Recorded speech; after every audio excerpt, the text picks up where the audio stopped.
একটি হাঁস এবং একটি স্করপিয়ন নদী পার হওয়ার জন্য নদীর তীরে গিয়ে দাঁড়িয়েছেন এবং স্করপিয়ন সাঁতার জানে না, তাই সেই হাঁসকে রিকোয়েস্ট করলো, হাঁস তুমি কি আমাকে নদী পার হতে সাহায্য করবে? হাঁস তখন বলল, না স্করপিয়ন, আমি তোমাকে নদী পার হতে সাহায্য করতে পারি না, কেননা তুমি আমাকে দংশন করতে পারো। তখন স্করপিয়ন বলল, আমি তোমাকে কেন দংশন করব হাঁস?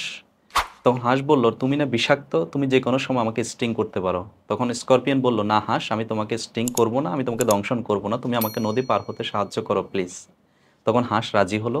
হাঁস যথারীতি স্করপিয়নকে নদী পার করছিলেন এবং মাঝপথে গিয়ে স্করপিয়ন ঠিকই হাঁসকে দংশন করলেন। তখন হাঁস বেদনাদায়ক স্বরে স্করপিয়নকে বলছিল যে, স্করপিয়ন তুমি না বলেছিলে তুমি আমাকে দংশন করবে না, তাহলে কেন দংশন করলে?